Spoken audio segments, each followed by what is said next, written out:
Well, Sydney's most controversial soccer team is back, and they've had another monstrous win in the women's competition.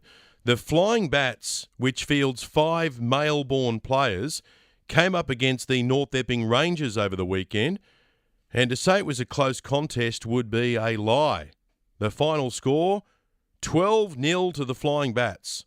12 goals to 0.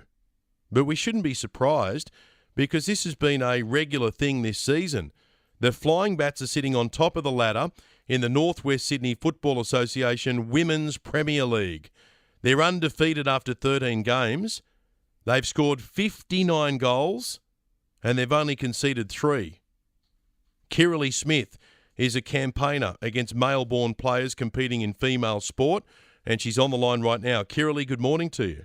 Good morning, Ben. Surprise, surprise, they've done it again. Look, it's absolutely extraordinary. It's not surprising at all, but it is absolutely insulting, offensive and mind-boggling that the North West Sydney Football Association and Football New South Wales allow this to continue. We know that the girls are objecting. We know that 2 clubs have already forfeited both their games against the Flying Bats, and yet this continues because they would rather protect and promote males in the female competition than actually listen to what the female girls are saying. They don't want to play these blokes, but they're being threatened and gaslit if they want to withdraw. They've scored 26 more goals than the team sitting in second place. Absolutely they have. These guys, some of them are more than 6 foot. They're in their 30s. They're playing against girls who are under 18.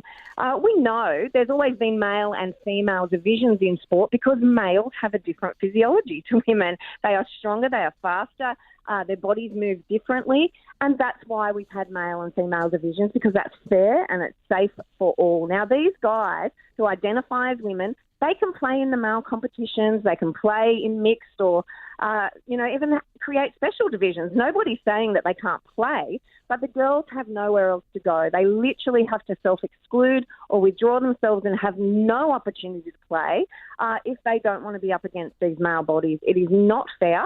And it's not safe for them. And North West Sydney Football Association, they aren't taking any action despite the fact that family members and mums and dads have said we're concerned about the safety of our daughters.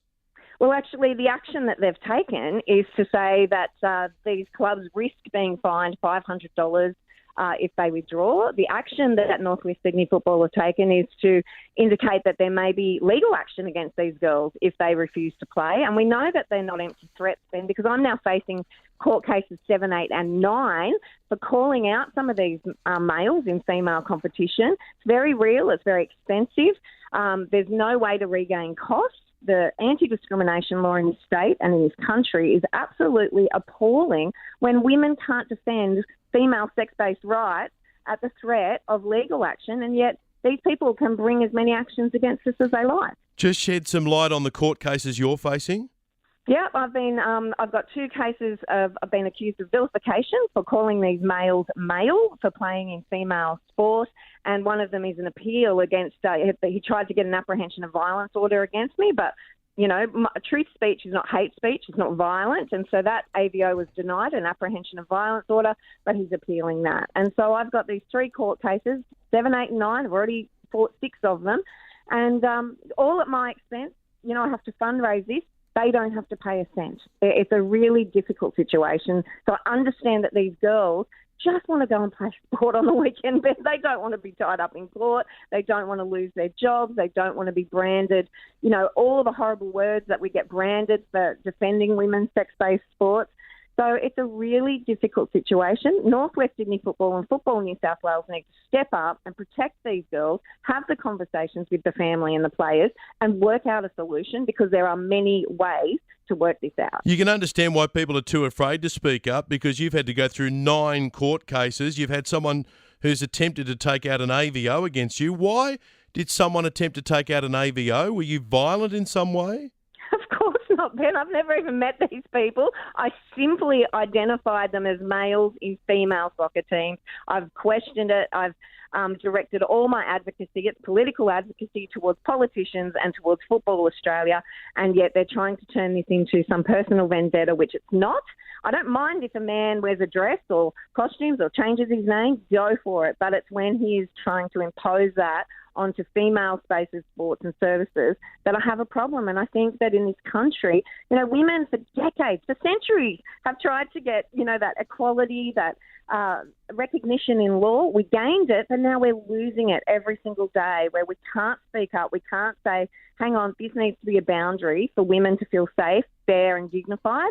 And instead, we get dragged to court for standing up for those rights. Kirralie, I always seem to get a message like this when this topic comes up. I'll read this one. It says, it's the girl's own fault. It's simple. Don't play them and it will stop. Stop your whinging.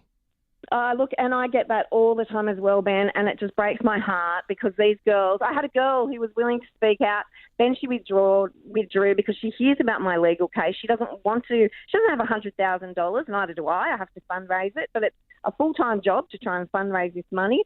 She will then be smeared. She could be ostracised at work. She just wants to turn up and play footy on the weekend, for goodness sake, for 1 hour, Ben. And it shouldn't be up to these girls. This is the problem with the officials and with the policy. They are the ones who should rectify it. It should not be on these girls. But I do want to credit, there are 2 clubs who have protected their girls. They have said, no, they're not taking the field. They have forfeited. They were threatened with $500 fines, which have not been issued at this stage. But I can assure you, this is a fight that the clubs and the officials should be taking on. It's not up to the girls. Well, you have a look at the numbers there. 12-0 on the weekend. Undefeated after 13 games. They've scored 59 goals this season and only conceded 3 and scored 26 more goals than the team sitting in second place. That suggests to me that something is not right. Kirralie, good on you for speaking up and thanks so much for joining us once again. Thanks for having me, Ben. Kirralie Smith, who's a leading campaigner protecting female sport.